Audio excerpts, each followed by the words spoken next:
Okay, so largest divisible subset, ठीक है guys. इसमें ना हमको वो सबसेट रिटर्न करना है जो लॉन्गेस्ट हो, है ना, जो लार्जेस्ट हो, जो ये वाली कंडीशन सेटिस्फाई करता हो। क्या कंडीशन है कि उसका हर पेयर, उस सबसेट का हर पेयर जो है उन दोनों का जो मॉडुलस है वो जीरो होना चाहिए। जैसे फॉर एग्जांपल इसमें से मैं ये वाला सबसेट उठा लेता हूँ, ये सबसेट उठा लेता हूँ ना, ये पड़ा हुआ है, ये सबसेट है ना, ये सबसेट है। इसको कैसे भी अरेंज कर लो, सबसेट है तो लेट सपोज करो मैंने ऐसे कर लिया इसको अरेंज। तो देखो ये लॉन्ग, ये एक ऐसा सबसेट है जिसके सारे एलिमेंट्स का पेयर एक दूसरे से डिविजिबल हो, या तो ये इससे डिविजिबल होगा या ये इससे होगा। क्या कह रहा हूं मैं, देखो 2 मॉडुलस 8 जो है मेरा 0 है ना, मतलब 8 मॉडुलस 2 जो है मेरा 0 है। 2 मॉडुलस 8 मेरा 0 नहीं है ना, 2 मॉडुलस 8 मेरा 0 नहीं है, बट मेरा 2 मॉडुलस 8 0 है। तो ठीक है, ये वाला पेयर सेटिस्फाई कर रहा है कंडीशन, है ना, ये वाला पेयर सेटिस्फाई कर रहा है। और कौन सा पेयर बन सकता है, और पेयर बन सकता है, देखो ये 8 4 का पेयर बन सकता है ना। 8 4 में देखो 8 मॉडुलस 4 जो है 0 आ जाएगा, तो ये सेटिस्फाई कर रहा है मेरी इन दोनों में से कोई सी एक इक्वेशन, ठीक है। तो ये दोनों पेयर भी ठीक है, ये दोनों पेयर भी हो सकते हैं, है ना। 2 मॉडुलस 4 तो मेरा सेटिस्फाई नहीं कर रहा, पर 4 मॉडुलस 2 कर रहा है, तो ये वाला पेयर भी ठीक है, ठीक है। तो कुल मिला के ये वाला सबसेट ठीक है ना। तो कुल मिला के हमको क्या करना है, हमको लॉन्गेस्ट सबसेट ढूंढना है एरेज में जो ये वाली कंडीशन, इन दोनों में से कोई एक कंडीशन सेटिस्फाई करते हो, उसके सारे पेयर्स, है ना। चलो क्वेश्चन समझ में आ गया हमको। तो जैसे इसमें देखिए इसमें कौन कौन से सबसेट पॉसिबल हैं, या तो 1 ओनली 1, या ओनली 2, या ओनली 3, है ना, या फिर 1 2 2 3, है ना, 1 3, है ना। इसके अलावा भी पॉसिबल है, मतलब वो तो फिर इसका परम्यूटेशंस हो जाएंगी, ठीक है। ये हो गए। और कौन कौन से पॉसिबल हैं, 1 2 3, है ना, 1 2 3। तो इस केस में देखो लॉन्गेस्ट कौन सा सबसेट होगा जो जिसके सारे पेयर्स इन दोनों में से कोई एक पॉसिबिलिटी दोनों में से एक करते हो। तो यार देखो इस क्वेश्चन में ना एक चीज गिवन नहीं है, इस क्वेश्चन में कंस्ट्रेंट ढंग से नहीं दे रखे। अगर आपको एक कोई ऐसा एरे मिला है जिसका लेंथ जो है केवल 1 है, तो वो सेटिस्फाई करेगा। उसमें हम सिंगल एरे को, सिंगल इसको कह सकते हैं कि ये लार्जेस्ट है। सपोज करो कि आपको ये एरे नहीं दिया, सिंपल एक ऐसा एरे दिया जिसमें सिर्फ एक एलिमेंट पड़ा है, तो सिर्फ एक एलिमेंट पड़ा है, तो इसमें तो हम दूसरे से किसी से मैच कर ही नहीं सकते, एक ही एलिमेंट पड़ा है, तो यस इसमें यही रिटर्न कर देंगे, है ना। ये चीज दी होनी चाहिए थी, बट नहीं दे रखी, कोई बात नहीं। तो हमें पता चल गई अभी। तो अगर एक ही लेंथ के सबसेट हैं तो कर ही रहे होंगे सेटिस्फाई, तो इसमें तो हमें सोचने की जरूरत है नहीं। तो 1 लेंथ का तो हमको मिल गया, या तो तुम 1 रिटर्न कर दो, या 2 रिटर्न कर दो, या 3 रिटर्न कर दो, है ना। इससे बेटर है क्या कोई? इससे बेटर देखो 1 2 वाले जो है सेटिस्फाई कर रहा है। 1 मॉडुलस 2 तो 0 नहीं है, बट 2 मॉडुलस 1 जो है वो 0 है, तो सेटिस्फाई कर रहा है ना। तो हमें 2 लेंथ का मिल गया, तो इन्हें चेक करने की जरूरत नहीं है। पर फिर भी देखो एक चीज देखो, समझाना चाह रहा हूं। देखो 2 मॉडुलस 3 जो है नॉट इक्वल टू 0 है, एंड 3 मॉडुलस 2 भी नॉट इक्वल टू 0 है, तो इसको कंसीडर ही नहीं करेंगे हम, है ना, इसको कंसीडर ही नहीं करेंगे। और 3 मॉडुलस 1 जो है वो 0 है, तो इसको कंसीडर कर लेंगे। तो ठीक है, हमें 2 लेंथ का मिल गया, 2 लेंथ का कोई ऐसा सबसेट मिल गया जो जिसके सारे पेयर्स ये कंडीशन सेटिस्फाई करते हैं। तो हमें 1 लेंथ से बढ़िया 2 लेंथ के 2 मिल गए, है ना। कौन कौन से 2 मिल गए? 1 2 एंड 1 3, है ना। क्या 2 3 भी मिला है हमको? 2 3 नहीं मिला, क्यों? क्योंकि उसके दोनों पेयर्स उनके पेयर्स हमें ऐसे मिल गए जो इन दोनों में से कोई भी प्रॉपर्टी सेटिस्फाई नहीं करते। 2 3 नहीं है। तो अब हम 3 का देखेंगे। 3 में 2 3 मिलेगा ही, ऑफ कोर्स एक ऐसा पेयर, तो 3 भी नहीं करेगा। तो कुल मिला के या तो आप ये रिटर्न कर दो या आप ये रिटर्न कर दो, है ना, दोनों सही है। तो क्वेश्चन ये है, क्वेश्चन आई होप आपको समझ में आ गया अब तक, है ना। बहुत टाइम लगा दिया हमने क्वेश्चन समझने में, पर इंपॉर्टेंट था ये। चलो तो इस केस में आंसर हो गया हमारा 1 2 या 2 3। अच्छा दूसरा देखो अब मैं आपको एक ट्रिक बताता हूं। ट्रिक तो नहीं है कुछ खास ऐसी बात, मतलब देखो 1 4 8 2 है, तो सबसे पहले ना इसको सॉर्ट कर लो, सॉर्ट करने से क्या होगा ना, असेंडिंग ऑर्डर में अगर तुमने करा तो ये 1248 हो जाएगा, है ना, 1248 हो जाएगा। अब मुझे सिर्फ एक ही प्रॉपर्टी चेक करनी है इन दोनों में से मुझे n log n में मैं सॉर्ट कर लूंगा। तो अब मुझे एक ही प्रॉपर्टी जो है इसके अंदर मेरे को चेक करनी है क्या, या तो मेरा जो दूसरा वाला है, जैसे मुझे देखना है कि ये दोनों अगर मैंने इनको बाहर लिया तो इन दोनों ये प्रॉपर्टी सेटिस्फाई करते हैं या नहीं करते। तो सिर्फ मुझे इसका देखना है कि 4 मॉडुलस 2 जो है 0 है या नहीं, क्योंकि 2 मॉडुलस 4 तो नहीं होगा क्योंकि असेंडिंग ऑर्डर में। तो मुझे एक जो है मैं एक्सक्लूड कर पाऊंगा इससे, है ना। n log n तो टाइम लगेगा, पर मेरे को पीछे जा जाके बार बार नहीं देखना पड़ेगा, n स्क्वायर में नहीं जाना पड़ेगा, n log n में मैं ये काम कर लूंगा, ठीक है। तो सबसे पहला स्टेप जो होगा इस प्रॉब्लम को सॉल्व करने का, हम इसको सॉर्ट कर लेंगे, तो एक प्रॉपर्टी से बच जाएंगे, पीछे जा जाके चेक करने की जरूरत नहीं पड़ेगी, ठीक है। तो जब हमने इसको सॉर्ट कर लिया ना, सॉर्ट कर लिया तो 1 2 4 8 ऐसा कुछ दिखने लगेगा। अब देखो इसको कैसे सॉल्व करेंगे, मैं आपको डिसीजन ट्रीज का दिखाता हूं, है ना, इसका रिकर्सिव ट्री दिखाता हूं। ओके गाइस, ओके, सो देखो ये होगा हमारा इनपुट एरे होगा, एक करंट लिस्ट होगी जिसमें हम स्टोर कर रहे होंगे करंटली हमें कितने साइज का सब एरे मिल गया, सॉरी सबसेट में, हाँ सबसेट ही कहेंगे, सबसेट मिल गया जो वो उनमें से एक प्रॉपर्टी अब सेटिस्फाई करता है, क्योंकि अब ये सॉर्टेड है, ठीक है। तो देखो कैसे कर रहे होंगे, इसको कैसे सॉल्व कर रहे होंगे, हम करंट लिस्ट को ट्रेस करते जाएंगे, तो लॉन्गेस्ट जोन सी भी होगी उसको अपने पास फाइनल आंसर में रखते जाएंगे। देखो अभी ऊपर से गया होगा पर अभी आएगा, धीरे धीरे समझ में आएगा। तो इनिशियली ये सिचुएशन थी हमारे पास, है ना, इनिशियली ये सिचुएशन थी। तो हम देखते हैं कि वन लेंथ वाले को क्या हिसाब है, वन लेंथ वाले को क्या हिसाब है ना। वन लेंथ वाले तो ऑलवेज सेटिस्फाई करेंगे, क्वेश्चन में गिवन नहीं है पर हमें पता है कि वन लेंथ वाला अगर कोई एक ऐसा एरे है जिसकी लेंथ ही 1 है तो वो एक प्रॉपर्टी सेटिस्फाई करेगा, ठीक है। तो वन लेंथ के लिए हमें कुछ चेक करने की बेसिकली जरूरत है नहीं, उसको हम चेक कर लेंगे कि क्या वो डिविजिबल बाय, जिसका कोई नहीं होता उसका 1 होता है ना। तो जैसे SI मॉडुलस SJ चेक कर रहे थे ना तुम, जब तुम्हारी लेंथ ही एक ही एलिमेंट पड़ा हुआ है इसके पास, है ना, कुछ एक ही एलिमेंट पड़ा हुआ है, लेट से ए वो जो एलिमेंट पड़ा हुआ है ए है, तो उसको A मॉडुलस 1 चेक कर लो, है ना, A मॉडुलस 1 चेक कर लो। तो A मॉडुलस 1 जो है वो हमेशा ट्रू होगा, हमेशा 0 होगा, है ना। 1 से किसी को भी डिवाइड करो तो रिमाइंडर 0 ही आएगा। तो ठीक है, तो हम सबसे पहले क्या करेंगे, 1 साइज वालों का सीन करेंगे, है ना, 1 साइज वालों का सीन करेंगे। तो 1 से डिविजिबल है हमारा 1, तो हमें एक तो वो मिल गया, एक आंसर मिल गया। तो हमारा जो फाइनल यहाँ पे फाइनल लिस्ट है, यहाँ पे फाइनल लिस्ट लिख देता हूं मैं, हमें एक लिस्ट मिल गई, डेट इज 1, है ना, एक मिल गई अभी तक। अच्छा, यहां पे हम पहुंच गए, अब यहां पहुंचने के बाद हम देखेंगे पता है क्या, कि हमें कहीं 2 लेंथ के कोई मिल सकते हैं क्या। तो 2 लेंथ के लिए हम क्या चेक करेंगे, इस वाले को इससे डिवाइड करके देखेंगे, इससे डिवाइड करके देखेंगे, इससे डिवाइड करके देखेंगे। अगर रिमाइंडर 0 आता है तो हमको मिल गया, है ना। तो जब मैं 1 को 2 से डिवाइड करके देखूंगा तो रिमाइंडर 0 आएगा, 1 को मैं 4 से करूंगा तो रिमाइंडर 4 आएगा, 0 आएगा, 1 को 8 से करूंगा तो 0 आएगा। तो मेरे पास दो साइज की भी 3 लिस्ट बन जाएंगी, है ना, डेट इज 1 2 1 4 1 8, है ना। तो हमें एक और नया आंसर मिल गया, है ना। 1 2 लिख देंगे, 1 4 नहीं लिखेंगे क्योंकि 2 लेंथ की है, 2 लेंथ की तो हमारे पास मिल चुकी है, तो फिर क्या ही कंसीडर करना है ना। लिखना चाहो तो लिख दो वरना मत लिखो, है ना। ओवरराइट करना तो कर लो, वरना 2 लेंथ की है तो तुम्हें पता है 1 4 लो, 1 2 लो, 1 8 लो, एक ही बात है। एट द एंड आपको लार्जेस्ट या लॉन्गेस्ट सबसेट फाइंड करना है, तो इन दोनों की लेंथ सेम है तो ओवरराइट करने की जरूरत नहीं है, पर करना चाहो तो कर भी सकते हो। आंसर में कोई डिफरेंस नहीं होगा, ठीक है। अब तुम यहां पहुंच गए हो, है ना, अब यहां पहुंच गए हो, लेट सपोज करो आप यहां पहुंच गए हो। अब तुम पता क्या चेक करोगे, अब तुम और लालच करोगे कि यार मेरा 2, अगर मेरे को और 2 से भी कोई लंबी मिलती है तो मैं इस 2 को इससे डिवाइड करके देखूंगा और इससे डिवाइड करके देखूंगा, है ना। तो अगर मेरा देखो 2 जो है वो 4 से डिवाइड होगा तो हमको ये 4 भी मिल जाएगा अपने अंदर, और मेरा 2 जो है इससे डिवाइड होकर रिमाइंडर 0 देगा 8 से, तो हमें 8 भी मिल जाएगा। तो 1 2 4 ले लो या 1 2 8 ले लो। तो मैंने 1 2 4 ले लिया, 1 2 8 लेना हो तो आप 1 2 8 ले लेना, है ना, एक ही बात है, दोनों की लेंथ जो है सेम है, ठीक है। तो अब मेरे पास 4, अगर मैं यहाँ पे 4 पे हूं तो अब देखो मैं और लालच कर रहा हूं कि हो सकता है मेरा आगे जो है वो और डिवाइड हो जाए मेरे से, और रिमाइंडर 0 दे जाए फिर से। तो देखो 8 जो है डिविजिबल बाय 4 है, तो यहाँ पे फिर रिमाइंडर 0 मिल जाएगा मेरे को, तो मैं 8 को भी कंसीडर कर लूंगा अपने आंसर में। तो मेरे को ये देखो ये 8 भी मिल गया अपनी लिस्ट में ना, फाइनल लिस्ट में 8 भी मिल गया।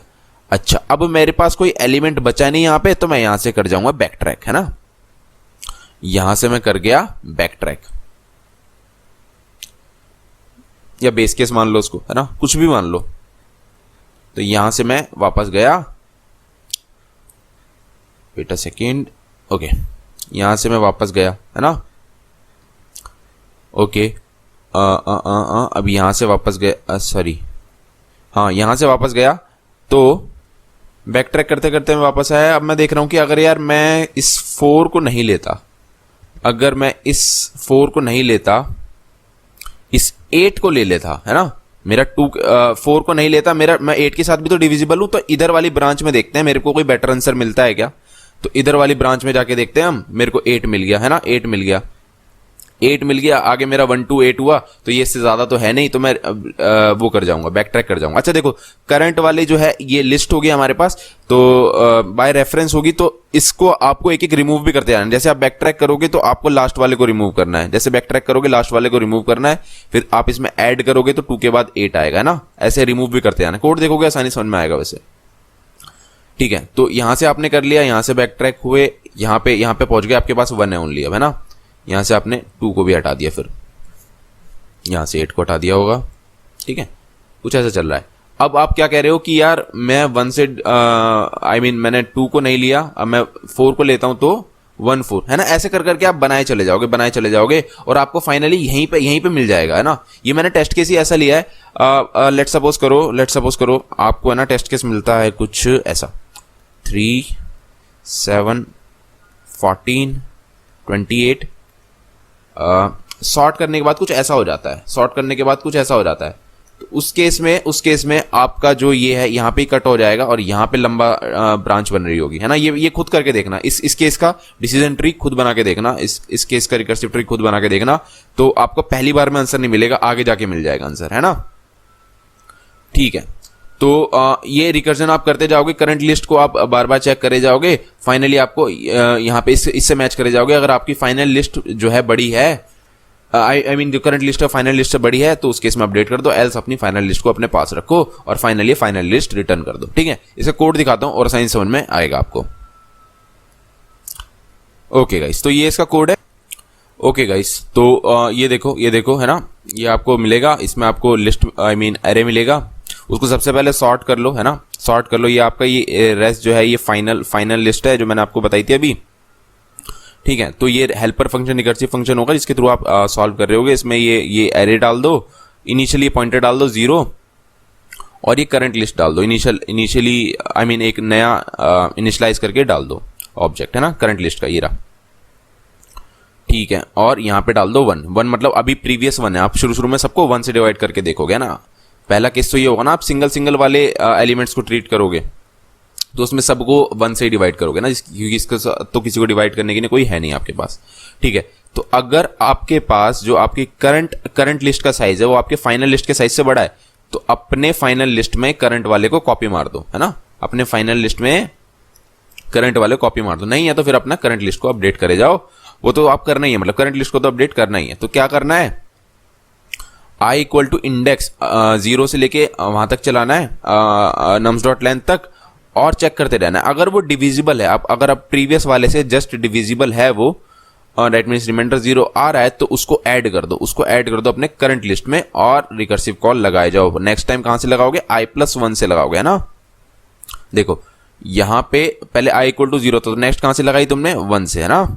फिर उसके बाद कहां से लगाई तुमने, 2 से, उसके बाद कहां से लगाई 3 से, है ना, उसके बाद कहां से लगाई 4 से, है ना। तो एक एक बढ़ाए चले जाओ, तो यही करे जाओगे आप, और साथ साथ ये करंट लिस्ट जो है आप पास करे जाओगे, और ये वाला प्रीवियस वाला जो होगा उसका, जैसे आपने देखो क्या कह रहा हूं मैं, इसमें आपने डिविजिबल, इस वाले केस में देखो i की वैल्यू क्या है, i की वैल्यू यहां पे है 0 1 2, मतलब i अभी i की वैल्यू आप 2 कह रहे हो कि आप 2 से चेक कर, डेट मींस यहां से चेक कर। तो अब यहां से चेक करोगे तो डिविजिबिलिटी इसकी कहां से चेक करोगे, यहां से ना।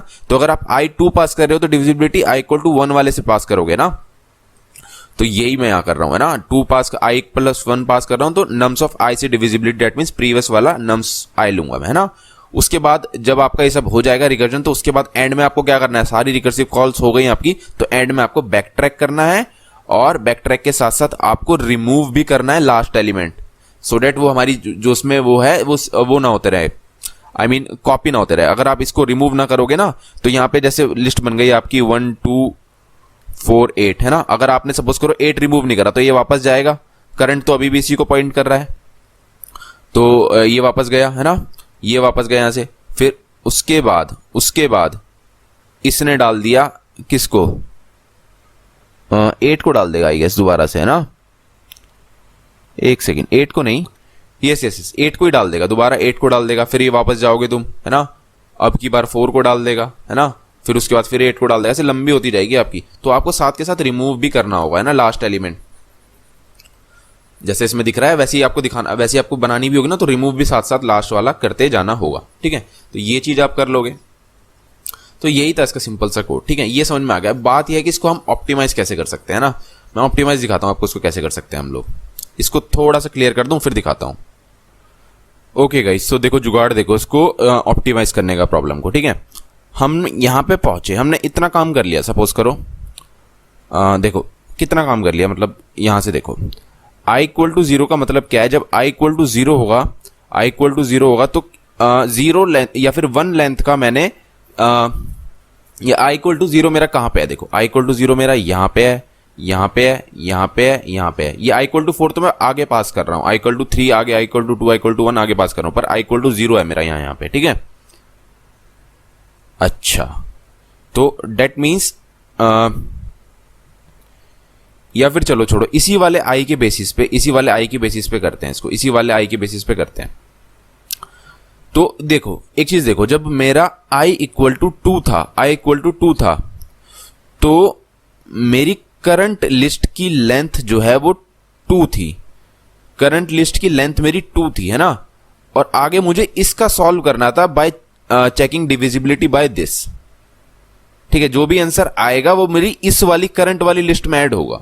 समझते हो बात को, इतना समझ रहे हो कि मेरी करंट लिस्ट की लेंथ 2 है, इसके आगे जो मैं चेक करूंगा वो इसका जो भी आंसर आएगा वो इस लिस्ट में ऐड होगा। फाइन, अब देखो ये वाली प्रॉब्लम यहां पे फिर आई है, i इक्वल टू 2 फिर आई है ना। जब मेरी i इक्वल टू 2 थी तो इस वक्त मेरे करंट लिस्ट की लेंथ 1 है। अब मैं आगे आंसर चेक कर रहा हूं bye checking the divisibility by this, मतलब सेम ही चीज है, सेम ही प्रॉब्लम है, बट इन दोनों में अंतर क्या है, पहले मेरे पास करंट लिस्ट की लेंथ 2 थी, अब मेरे पास करंट लिस्ट की लेंथ 1 है। तो यार आंसर तो ये दोनों आगे सेम ही देने वाले हैं, डेट इज 8 दिया इसने भी 8 दिया, देखो है ना, इसने भी 8 दिया। तो क्या मुझे इसको चेक करने की भी जरूरत है, आई मीन ये देखो 2 4 दिया, 2 4 दिया, है ना, इसने 2 4 दिया, 2 4 दिया, इसने 1 2 4 8 दे दिया। मतलब मैं क्या कहना चाह रहा हूं, देखो तुम जो भी आंसर चेक करोगे, हो सकता है दोनों ही डिविजिबल आ जाएं, जो कि आ भी रहे हैं, तो मैक्सिमम तुम कितना बना लोगे, इससे मैक्सिमम बना लोगे 2 तो मेरे पास है ही, और 4 8 बना लूंगा मैक्सिमम। पर इस केस में देखो मैक्सिमम इसमें भी क्या तुम 4 8 तो बना लोगे, बट 1 2 तो पहले से ही है तुम्हारे पास, 1 2 तो पहले से ही है।